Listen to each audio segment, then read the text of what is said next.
it's Jessie here. I will be your sort of what you would say a host. Welcome to Jessie's Hangout.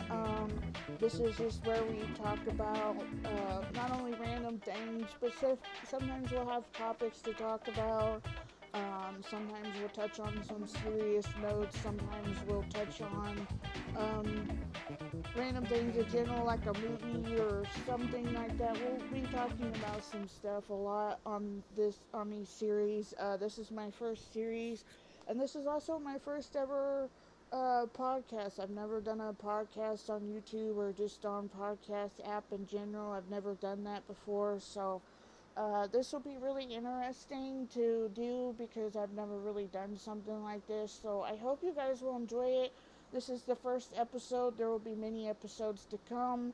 Um, I will be putting this on my second channel. It's Jessie 2. So go check that out if you guys haven't. You also should go check out my gaming channel. I have a gaming channel.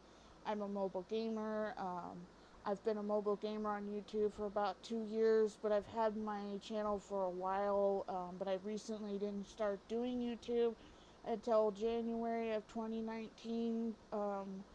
It's been a real ride. I've done a lot of videos. I've done some videos with a gaming friend of mine. You guys have known her for 2 years as well. Daniel's Games. She started her channel right when I did. We've been doing this for 2 years. It's been really awesome to be able to share our content and share gameplays with you guys. I do this for a hobby. I don't really make any money out of it. I do both channels for a hobby. I'm doing this sort of for a hobby, but it's sort of something that I could do to kind of connect with you guys, and just kind of get this channel rolling a little bit more so I have some subscribers on here and, just give it something different. I hope you guys will enjoy this. I know there's been a lot of people who've been wondering what it's like to record when you're mobile gaming because it's so different from console gamers. I can't stress that enough. It's a completely different world. It's not so much of the online games that you do. It's just completely different. Different as in you have different recording devices. You operate your controllers different. You have better chances of recording with somebody else when you're doing it than you normally would when you're than you normally wouldn't when you're recording on a console. You have to have somebody in the same room with this. Me and Daniel's Games managed to do it in two different places because she doesn't live where I live. She lives in a different state than I do.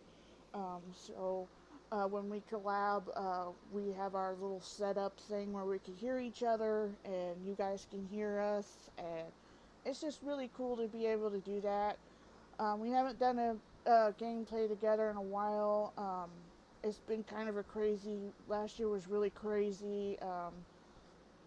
Not just in the world, but just in our personal lives. It's just been really nuts, and it just hasn't really been time where we could just sit down and record with each other and do a video. But if you do want to see any of the collab videos we did, go check out Ark Survival Evolved and the first time we started playing Life After before they changed it to a different world. I hope you guys will enjoy those videos. We had a blast doing those.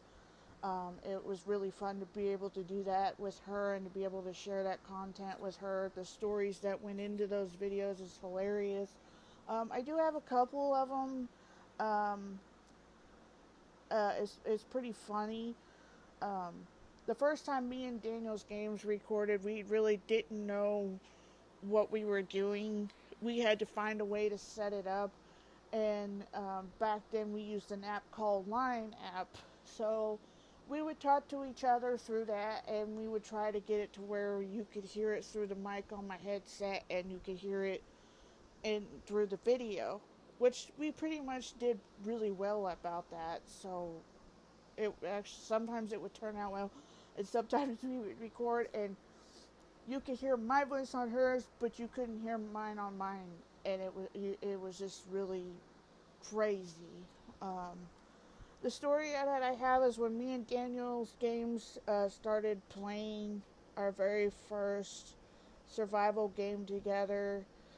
We recently quit playing a game a couple of months before I started my channel. Our first ever survival game was Ark Survival.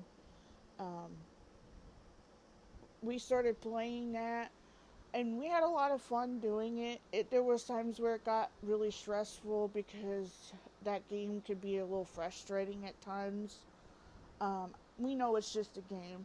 Everybody does. But the thing of it is, it's just sometimes it's not so much the game that's frustrating as sometimes it's the communication in the games that get frustrating. And that happens just with anybody. But all in all, we had fun doing it. Some of the funny things that would happen to us is sometimes the game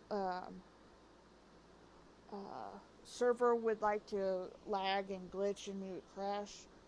And the funny thing about it is sometimes when we would crash in the funniest positions, and then we would just drop to the ground because we would be in the air with a flying dinosaur, and all of a sudden we would crash, and then all of a sudden you would see one of us just fall. It was hilarious at times, but it was also scary just watching it because you knew the moment you hit that bottom, that was it. And it was just absolutely insane. There were some intense moments in that game as well. It was hilarious now looking back on it, but during that time it wasn't so much funny. But now that you look back on it, it was pretty hilarious. Um, so we were like, we were just like, flying in the air. We really, like I said, we really didn't know what we were doing when we first recorded it. Um, we were flying. We were going to get some. I think we were going to get some dinosaurs. If I don't remember exactly, particularly what we were doing. We were flying, and she happened to crash. And the funny part was, is she was all you could see was the top of her head and the Triceratops skull skin that she had equipped to her helmet. That's all you saw was her head. The rest of her was in the bottom of the saddle that we were on. And it was absolutely hilarious moment ever. I think we both just literally died laughing because all you saw was just her head. And it was just absolutely hilarious. And then when we first started it, trying to find each other was a real trip because we had to like sit there and not only communicate with each other, but we had to sit there and find corners like, oh, you're going the wrong way, don't go this way. It was hilarious. That game was fun to do. And Life After has some stories as well. We were we didn't really know what we were doing. We did Mishka for the first time.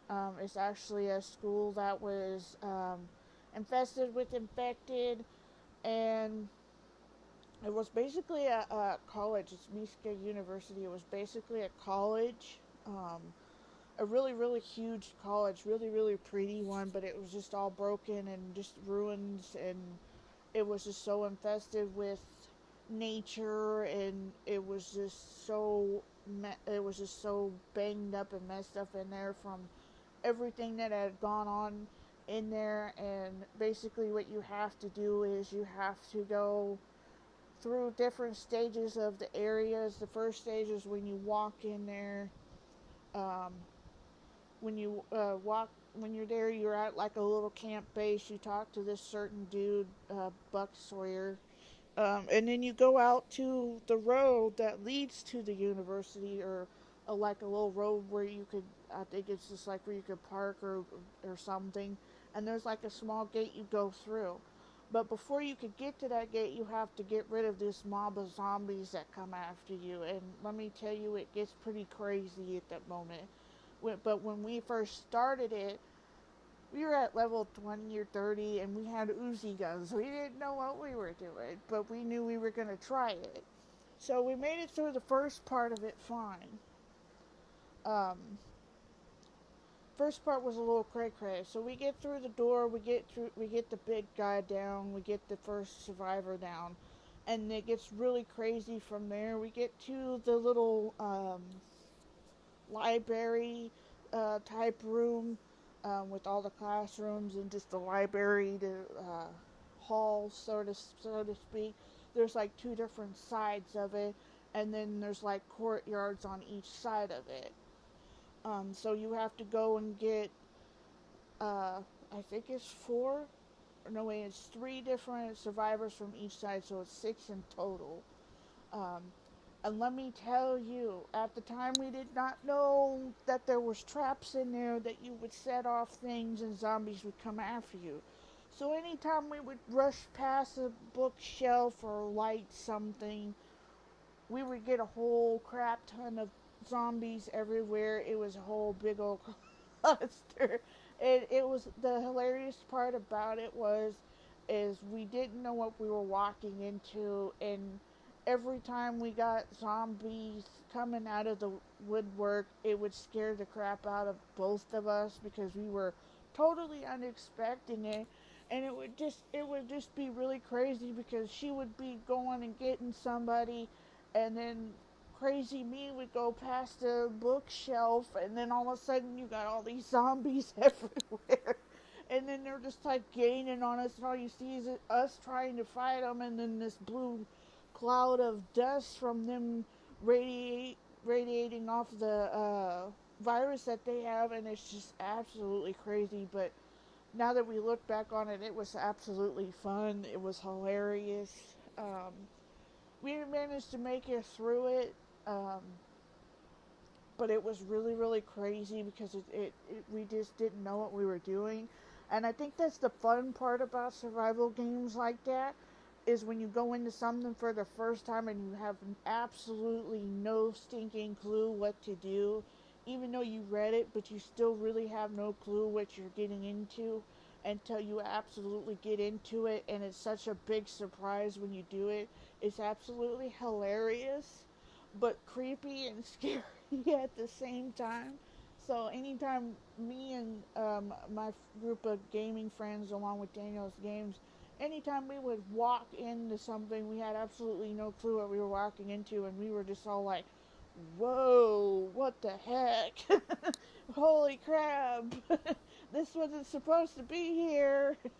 I didn't. Well, who the heck put this here? Really?"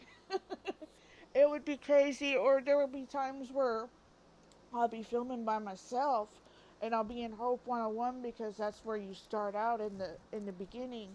If you've seen some of my videos, I'd be in Hope 101, and I'm guessing you guys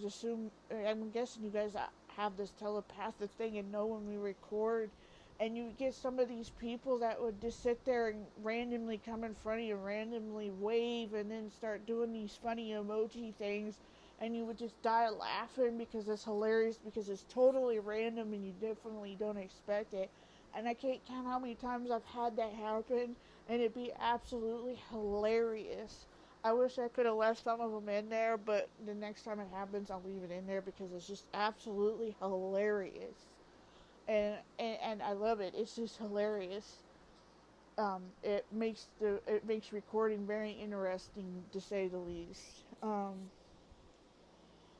I will say I have had some difficulties recording when I record. It's not so much the sound or the audio. It's so much just trying to find something that seems interesting to you guys, something that won't bore you to tears, so to speak. Um, it takes so much effort into more just the recording and finding that certain thing to do, because when we're playing survival games on mobile, you don't get the storylines like the console games do. You don't get that like Assassin's Creed or The Last of Us or Resident Evil. You don't get those storylines. You don't get to play two different people. You're just playing one character and you're doing certain different random things, and it's completely different. But it's definitely really interesting to me because it not only opens you up to a different perspective of gaming, but it just also opens you up to a different perspective of recording and being a gamer, because there's so many different gamers. There's always PC gamers, there's console gamers, there's mobile gamers like I am, like Daniel's Games is. Um, there's uh, um, the new Nintendo game console that's out. If I could think of the name of it,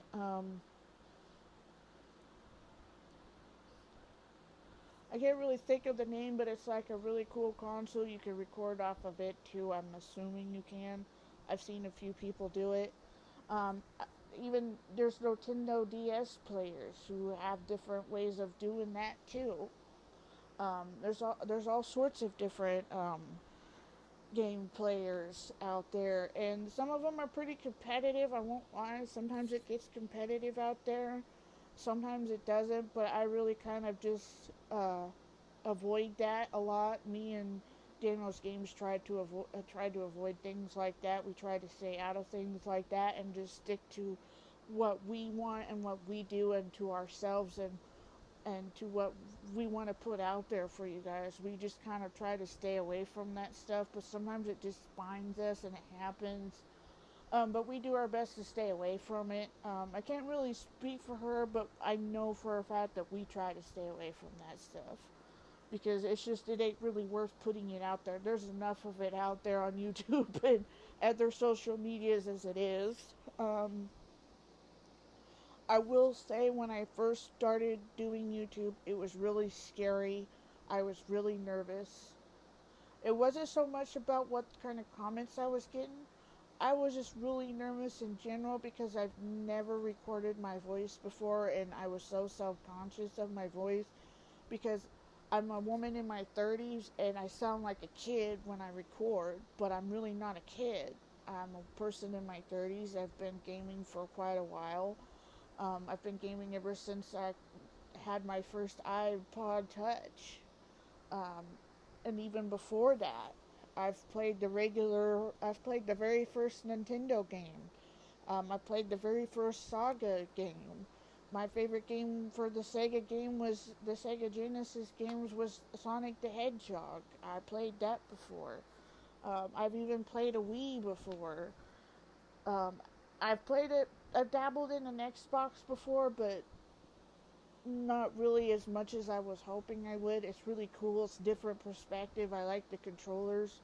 I played a PSP, and I've also played a PSP console, or the little um, things like you would find a DS, the little handheld consoles.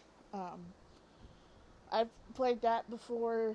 It is very different. I don't really think they make those anymore, but yeah, I've played with a lot of different consoles before, but it's just really nice to be able to have that open mind of different perspective of being able to play with different devices. So it's really nice. I hope that I can continue to do that. Um, my recent one that I really got to do, it was a bit difficult, but I managed to pull it off. I did a Kindle Fire, Angry Birds, and a Kindle Fire two-part series for both of them. I did Minion Rush and Angry Birds, because Angry Birds was one of the many first games that I played when I first got my iPod Touch. I first got one in 2013. It had been out for quite a while, but I didn't get really into the iPod community type thing, you would call it, the Apple community, till 2013, and my gaming interest just kind of took off from there. It grew more than what it was. I love playing actual board games too. Um, my favorite board game was Monopoly or Uno.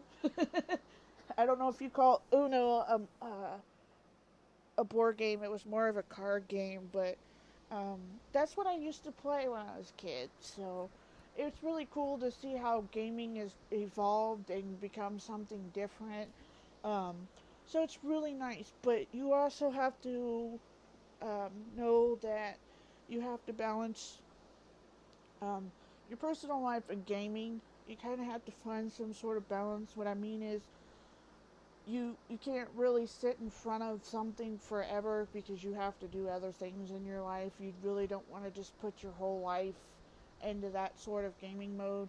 You still want to have a life, be able to actually communicate with people, be around people, take time for yourself. And you have to really be careful when you're driving. You can't really sit there and game and drive. You get in a car accident, and that wouldn't be pretty. um, so it's a bit different being that. With that said, I hope that put things in a little more perspective, and I hope you enjoyed the stories as well. Um, the other thing I kind of wanted to talk about, I know that I wasn't really going to address this. I didn't think that it would be. I knew it was a big deal, but I didn't think it'd be a really, really big deal. But it just one of those things that just it's annoying and it happens. It happens when you least expect it. You don't think it would happen to you, but it does. It at least happens to you once, and it's happened to me. Um, I did a series. Um, I did like the first two chapters of Injustice 2, and apparently YouTube didn't like one of my videos very well, so it got copyrighted. So it's happened to me, and it was so annoying, but it happens. Thankfully, it wasn't really a big deal. It just got blocked in certain countries, which is really even more annoying. So I just took it down. I basically took them all down. It just really didn't feel worth just having half of that second chapter up there. It just didn't really worth it, and I didn't want that for my channel. I didn't want that for you guys. So that's what I did with it. It was really annoying because you put so much time into those videos and so much effort into those videos. It's kind of a pain in the butt, but it happens. It happens to the best of us, and you just move on, and you just remember to be careful and watch yourself. And you learn from your mistakes when you're a YouTuber. YouTubers are human. We make mistakes. We do things we're not proud of. We do things by accident. We do things unintentional. It happens. So I kind of wanted to just put that out there in this. Um, the other thing I wanted to talk about is what to expect in the new year. I know everybody's been talking about it since 2021 started. I never really got a chance to do a whole lot with it. I did put a video up on one of my channels talking about uh, YouTube stuff in general and just the gaming world in general, but I kind of want to dabble in more in depth with it. Um, the things that I want to talk about is not just so much the uploading schedule. I still stand strong to it. Still gonna do 2 times a week. I might do a little bit more than two times a week. I might do 4. It depends. But for now, I'm just gonna try to stick with the 2. I just finally just said, you know what? I'm just gonna stick with the 2 and leave it at that, and then upload to this channel when I do podcasts and I don't have a whole lot of gaming content going out on my main channel. Um, so I still stand strong to that. The thing I wanted to talk about is like everybody said, 2020 is hard. I don't think people realize how hard. It just didn't just affect the United States. It affected states overseas. It affected everybody. Everyone and everybody. And on top of that, there was other things that were going on. I've been hearing off and on lately that there's been some, I want to say forest fires everywhere, and people have been having to deal with that lately. Um, there were some back in 2020 that people were having to deal with, so it wasn't just so much the pandemic they had to deal with. They had to deal with that too. So I'm sure that was a big pain in the butt. And then the whole election chaos happened, and everybody had to deal with that, even just in their personal lives. It kind of affected people on personal levels as well. It's just been a crazy year, and especially hit. I know especially not only hit families and communities of just people in general, but it definitely hit YouTube communities really hard. People started having a really hard time putting content out there and having a really hard time being creative and just trying to find ways to not only keep themselves taken care of and the people around them taken care of, but also just trying to be creative and find things to put out there that people would be interested in. And it's hard, and I'm totally agree, because when I first saw it, I was like, it may be hard, but it did make it sound like it really wasn't. I didn't think it was really that hard. I was kind of skeptic about it, but until you really are a YouTuber yourself, whichever category you follow under, or however you do your own channel, it's hard. It is really hard. Not just the editing and getting the sound now, it's just so much trying to find ways to be creative. Finding ways to being creative and finding ways to have the inspiration to keep on doing what you're doing. Um, that's the hard part about all of this. It's just being the best influencer and the best part of you, and staying true to yourself and staying true to your creativity and just doing what you love doing. And sometimes that's hard. Sometimes you hit a hard rock and a hard spot, or you hit a writer's block or a creativity bum, and it's hard. It's hard being out there in the open for everybody to see you. Whether you make money off of YouTube or not, it's still hard. Probably more harder for some people who actually make money, who actually do this for a living. It's probably hard for them too, because this is what they do. This is where they're creative, and it's hard for them too. But it's definitely hard for the smaller channels who have to try to find ways to be creative, especially when people are starting off in their YouTube channels. It's really hard to be creative when you hit that creative block or that writer's block. It happens, and I've hit it a few times. Um, but I will never stop doing what I love doing. I mean, I love being a gamer. I love doing what I do, and I'm just gonna keep on plugging away and doing what I'm doing until I can't do it anymore. So I'm just gonna keep on rolling like I've always rolled. So that's all you can do when you're being that way. So anyway, I hope you guys enjoyed today's episode. I hope you guys enjoyed listening to me babbling. If you want more of these series and more, or want to see more of these videos, or just listen to more of these videos, please go check out my second channel. It's Jessie number 2. This will be posted on there. You guys will be seeing this. I hope you guys enjoyed the little photo that I created. I use Canva to create all of my photos. I do all of my photos on the Canva app. I create all my thumbnails. Um, all my pictures, I do all the lighting and the fixing. That's kind of my go-to. My editing software, I go to InShot. That's where I get my music from. That's where I edit from. I have all the tools I need for that one, so I hope you guys will enjoy seeing all the creativiness I get from digital designing. Um, so I hope you guys have an awesome day or night wherever you're listening to this from, and I hope you guys will find enjoyment in this, and I will catch you guys in the next episode. Bye.